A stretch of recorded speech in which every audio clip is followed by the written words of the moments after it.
BLIZZCON is over, and while it looked quite grim at some point, we did get a good look at the future of Overwatch.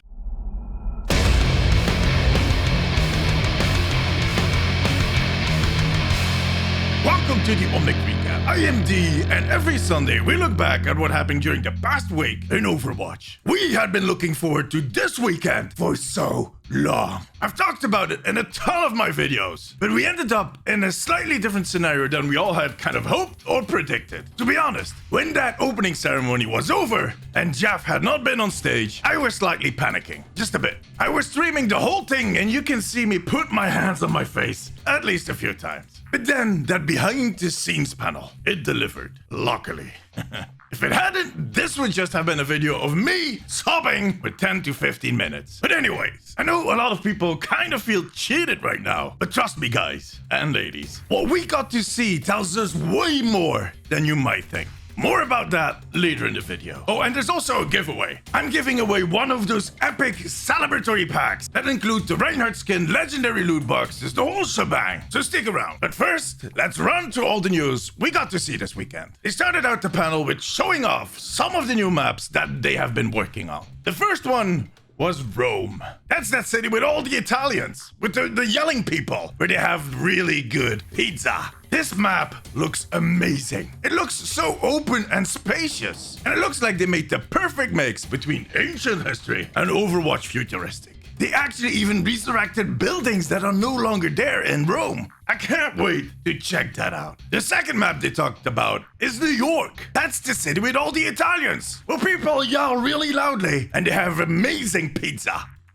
Wait, that New York map looks and feels like the New York like we've seen it on TV, or maybe in real life. That critical mix of a booming metropole, mixed in with all the small community stuff. Skyscrapers next to cozy little family shops. They had yellow cabs, fire trucks. They went the whole 9 yards. If all the new maps are going to be on that level, we have a lot to look forward to.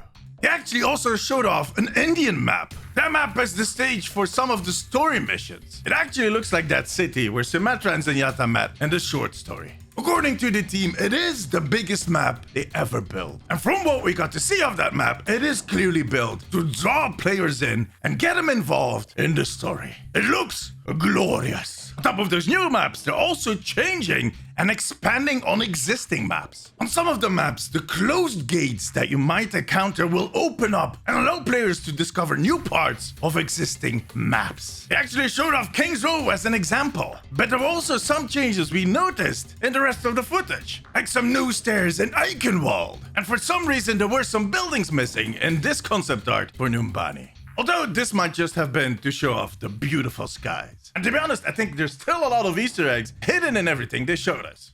One thing they didn't change, they still didn't clean up that mess in Numbani Airport. That shortcutting Omnic is still there, come on! One of the more exciting features that they're adding to the maps are weather and day-nighttime cycles. During one of your hero missions, the sun might set, or a sandstorm might hit, which would hide all of your targets. So yeah, that is a feature that is not going to make it into PvP. But it looks amazing. It makes these places feel so alive. With the sound of music. Oh. Time to move on from maps to heroes. Last year we got to see some of the updated hero models. And this year they added 4 more. McCree, Pharah, Reaper, and Widowmaker. They stayed really true to the characters that we know. But they had them evolve, grow, change, get older. Well, basically, they all got a beard. Seriously, I'm not complaining, but this game is slowly turning into Beardwatch. Not only did McCree grow out his beard a little longer, later on a portrait of a bearded soldier 76 popped up. I'm going to file that under improvements. Until they put a beard on Winston. We all got our limits, Blizzard. Come on, wait, you might actually already have a beard. Throughout the panel, you could also spot an updated Bastion with the cap, a familiar looking Echo, and Sombra's weapon. Yeah, it's something. Someone else that showed off her guns was Sojourn. In 2019, she was confirmed as a new hero for Overwatch 2. And this year, we learned not that much more. Except for the fact that she really loves her railgun, and she's all about the aim. Fine, we'll wait. In one of my previous videos, I talked about the way they might shake up the teams as we know them. Well, it turned out I was right. Kinda. First off, they're giving heroes a role passive. These are passive abilities that are tied in to their role, in case that name was not clear enough for you. Currently, they're giving supports self-healing, quite like Mercy has, but a little less strong. DPS are getting a speed boost, and tanks, they have knockback reduction, but they might not be tanks for much longer. One of the ideas that Blizzard is working on is turning tanks into brawlers. All of them. That would make tanks less about protecting the team and more about kicking ass. They're using Reinhardt as a test case, and they gave him a double fire strike and more control over his charge. He can actually steer it a little better, and he can stop it. Stop it! Imagine charging a whole enemy team into a chasm and just stopping at the edge and waving them goodbye. Smile and wave. Glorious. Yeah, I'm totally in for that change. I hope you can tell. Another change that I'm looking forward to is what they're doing with the feel and sound of weapons. Blizzard actually re-recorded all of them, and they did so in very different settings, because they're implementing a system that will give you a different weapon sound depending on what circumstances or what environment you are in. So you might be inside, outside, a small room, it will sound different. On top of that, they're adding new recoil effects and animations to make the weapons feel more impactful. And from what we got to see, it is going to work. A lot of fun, D. But how about some actual gameplay? Well, squeaky voice guy, I'm glad you asked. When it comes to PvP, they only shared that they're still working on new game modes and that they might actually drop 2 CP in favor of one of those new modes. And Paris and Lunar Colony are going nowhere. They'll just get a new game mode attached to them. But most of the updates we got were actually for the PvE part of the game. Hero missions, for instance. This is the content that will keep PvE alive once you finish story mode at least once or twice, maybe 12 times.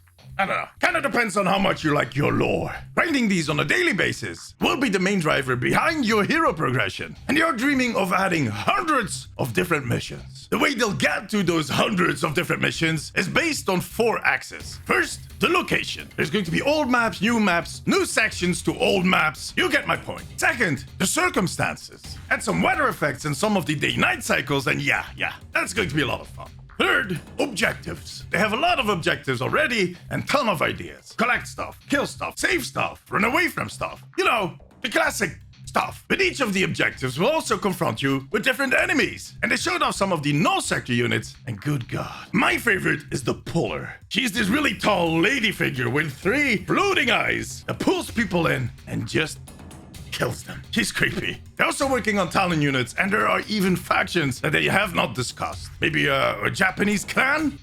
Nudge, nudge, wink, wink. The last of those 4 axes are the heroes and their talents. Because those talents, oh boy. Last year, they showed off this first idea they had. A few choices depending on your level. Well, that kind of escalated. Because now they kind of look like this. Whoa, come on. These are full-fledged RPG, WoW-style talent trees. They seem to be going back to those RPG roots, and I love it. We'll get so much freedom making all these heroes our own. The only thing I kind of worry about is balancing. That was also an issue in Warcraft, actually. But on the other hand, like Jeff said himself, they can go really crazy with these, since Omnic grunts will not head to Reddit to complain about Mercy's mass res. Because, oh yeah, Mercy's mass res is back, and you can use it from a different room with walls in between. Just go wang, everybody alive. Now for my lore friends out there, how you doing? Okay? Yeah, me too. Well, a little sore in the throat. Of all the yelling. All right, the story missions is where we are going to find our happiness and cake. These scenarios will tell the story of Overwatch illegally reforming during the second Omnic uprising. We're going to be checking in with old friends and meet the new members of Overwatch. All these stories will be set on unique and huge-ass maps. It will include epic cinematics and kick-ass gameplay. They will be guiding us through engaging and surprising storylines, featuring some of the heroes that we have been playing for the last 5 years. Yup, we might be shedding some tears. The fun thing is that they'll most likely keep building on this, the same way that Blizzard does it with Warcraft, with expansions. And I can't wait for that to start. Guys, we might not have heard what we had hoped for. No new hero reveals, no release schedule, and not even a hint of what we can expect from Overwatch 1 until the release of Overwatch 2. But in my opinion, we got something more valuable.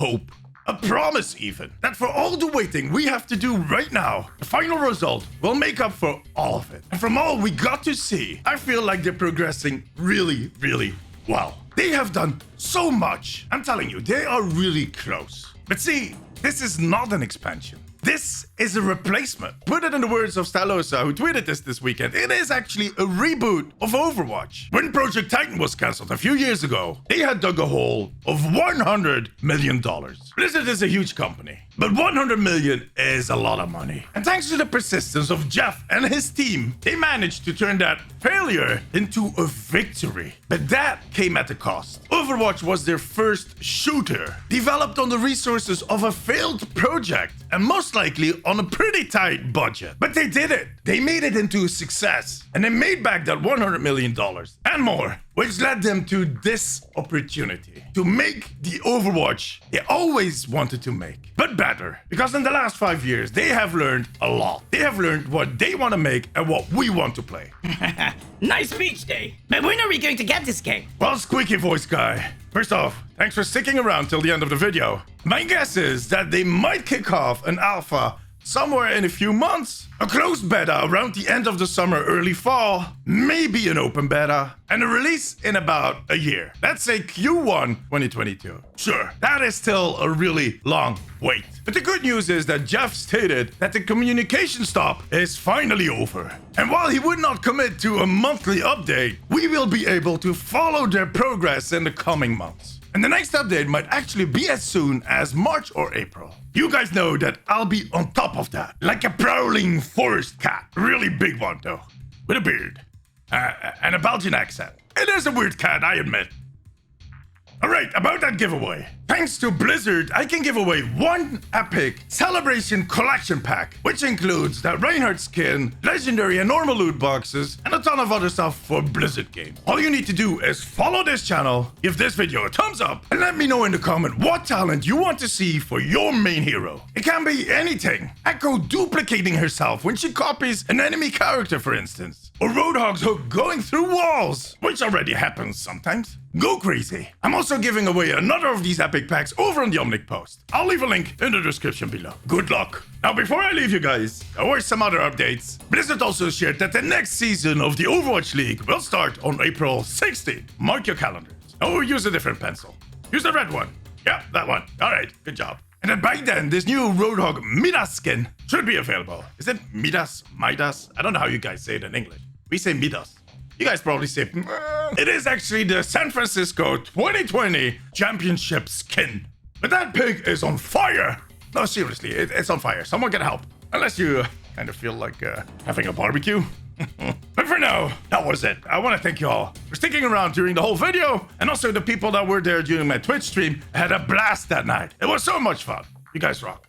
Make sure to give this video a thumbs up. Make sure to subscribe and hit that little bell icon so you get notified every time I upload a video. Follow me on Instagram and Twitter, and come say hi during one of my Overwatch streams. I'll leave all the links in the description below. Thank y'all for watching. See you next week. Bye bye.